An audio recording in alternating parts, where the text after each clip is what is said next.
सभी देवताओं ने कहा महादेव आपके भक्त हमारे लिए प्रणम्य माने जाते हैं। देवताओं ने बार बार वचन दिया भगवान शंकर जी को कि महादेव हमारे भक्त हम सबको प्रिय लगते हैं, लेकिन आपके भक्त जो है ना वो हमारे लिए प्रणम्य ये वंदनीय है। और सुनो महादेव हमारे भक्तों पर हम कृपा करते हैं, लेकिन महादेव आपकी भक्ति करते हैं ना उन पर हम कृपा तो करते हैं लेकिन ऊपर से अमृत की बारिश भी करते हैं। शिवेति नाम पीयूष वर्षा धारा परिलुप्ता, कभी लुप्त न हो कभी बंद न हो, ऐसे अमृत की धारा निरंतर शिव भक्तों पर हम करते रहते हैं।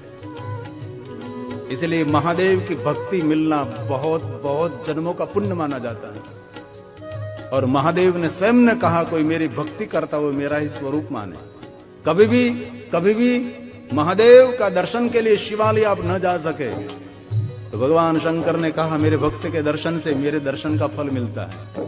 ये शिव भक्तों की महिमा माने जाते हैं। और शिव महापुराण में ब्रह्मा जी ने नारद जी को कहा सुनो नारद, जिनके भाल में भस्म का त्रिपुंड रहता है, जिनके कंठ में रुद्राक्ष रहता है, जिनके मुख में पंचाक्षर मंत्र रहता है, उस मानव के दर्शन करने मात्र से त्रिवेणी यात्रा का फल मिलता है। धर्मक्षेत्र महाक्षेत्र गंगा कालिंदी संगम में प्रयाग परम पूर्ण ब्रह्मलोक से वर्तमाने प्रयाग तीर्थ की यात्रा का फल मिलता है। तो इतना तो सोचो कि जिनके भाल में भस्म हो, जिनके कंठ में रुद्राक्ष हो, जिनके मुख में नीलकंठ का नाम हो, उनके दर्शन मात्र से प्रयाग तीर्थ की यात्रा मिलती है। तो जो तीन वस्तु धारण करता है उनकी महिमा क्या होगी।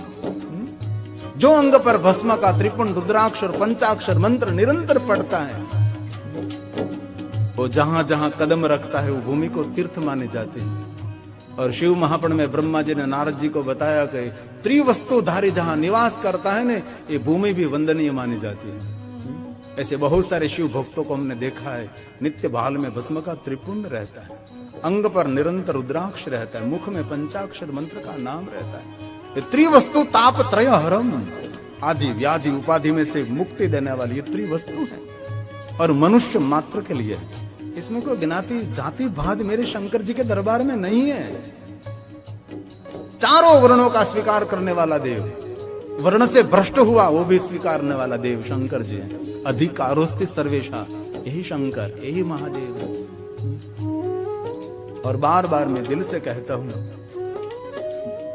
जीवन यात्रा में कभी कोई दिशा आपको दिखाई नहीं देती हो, कोई दिशा नहीं, और जीवन की दुर्दशा हो गई हो, तब सही दिशा आपको पकड़ना है तो जिस दिशा में शिवालय है इस दिशा में कदम लगाना चाहिए।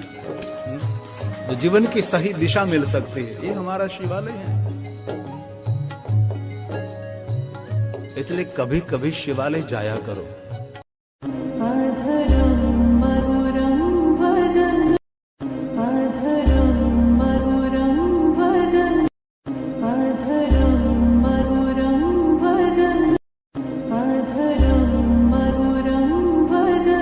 मन से बड़ा बहरूपी न कोई पल, मन से बड़ा बहरूपी न कोई पल, मन से बड़ा बहरूपी न कोई पल, मन से बड़ा बहरूपी न कोई पल, मन से बड़ा बहरूपी न कोई पल।